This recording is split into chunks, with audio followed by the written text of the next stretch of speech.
경북경찰청 강력범죄수사대가 사건 기록을 넘겨받은 지 2주 만에 해병대 1사단을 압수수색했습니다. 경찰은 최상병 소속 부대장인 포병 7대대장을 포함해 사건 관계자들에 대한 압수수색 절차를 진행했다고 밝혔습니다. 앞서 국방부 조사본부는 대대장 2명에게만 업무상 과실치사 혐의를 적용했습니다. 하지만 사단장과 여단장에게도 사고 책임이 있다는 정황은 계속 발견되고 있습니다. 경북 예천에 파견된 해병 1사단 포병 대대장들의 카카오톡 대화 내용입니다. 현장 도착 하루 뒤인 지난 7월 18일 한 대대장이 임성근 1사단장의 지시사항을 전달합니다.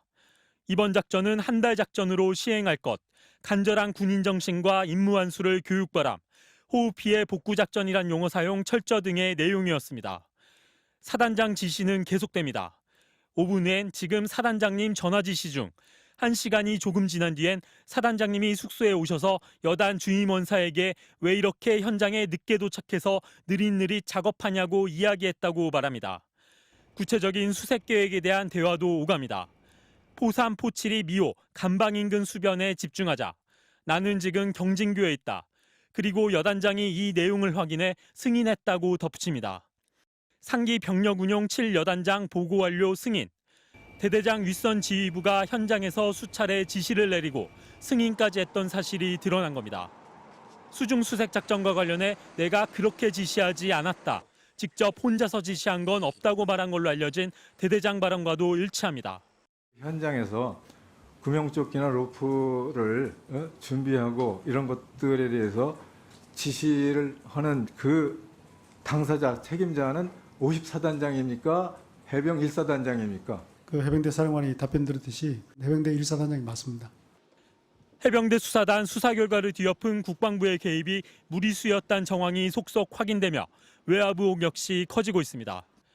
MBC 뉴스 이덕현입니다. 사단장 등 8명 모두에게 과실치사 혐의를 적용하는 것은 과도하다. 해병대 수사 기록을 검토한 국방부 조사본부의 판단은 달랐습니다.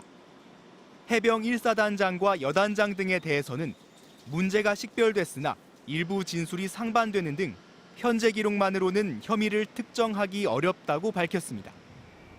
현장에 있던 간부 2명도 혐의가 빠졌습니다. 다만 현장에 지시를 내린 대대장 2명에 대해서만 과실치사 혐의가 적용됐습니다. 장화 높이까지만 입수 가능하다는 여단장의 지침을 어기고 허리까지 들어가라고 지시했다는 설명입니다. 국방부 조사본부 관계자는 범죄 혐의 특정이 가능한 2명 이외에 나머지는 다툼의 여지가 있다고 봤다며 경찰의 기록 전체를 넘긴 뒤 판단이 이루어질 부분이라고 말했습니다. 장병들이 물속에서 수색 중인 사진 보도에 홍보가 잘 됐다던 사단장의 반응에 대해선 경찰이 수사 주체라며 명확히 언급하진 않았습니다. 잘못을 엄중히 처벌해야 하지만 죄 없는 사람을 범죄인으로 만들어서도 안 되는 것이 장관의 책무입니다. 앞서 해병대 수사단은 사단장의 지적사항 등으로 부담을 느낀 지휘관이 허리 아래 입수를 지시했다며 사단장 등 8명을 업무상 과실치사 혐의로 경찰에 넘기겠다고 보고한 바 있습니다.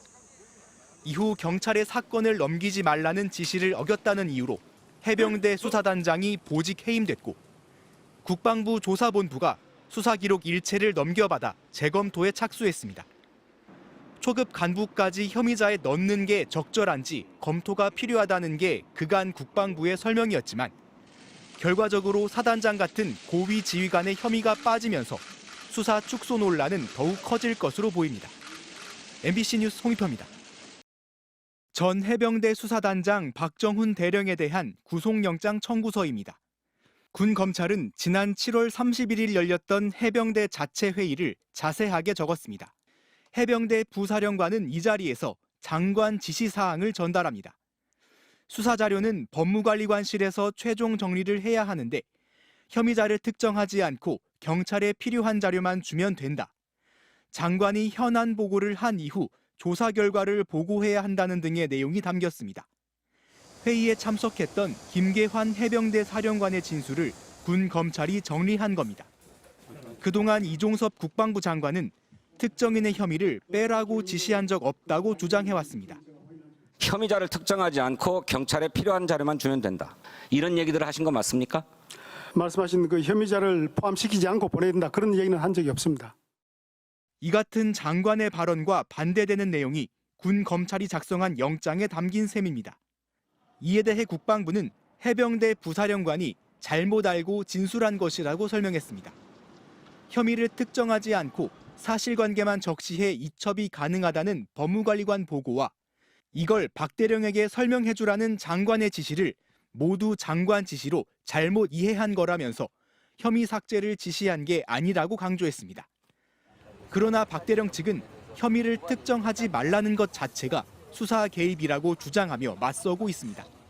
혐의자를 특정하지 않고 그냥 서류만 넘겨도 되지 않느냐. 이 법을 만든 개정안 입법자의 의사에 정면으로 배치되는 주장을 앵무새처럼 반복하고 있거든요. 박 대령의 항명 사건을 수사 중인 군 검찰은 소환 조사 내용을 검토한 뒤 기소 여부를 결정할 예정입니다. MBC 뉴스 송희표입니다.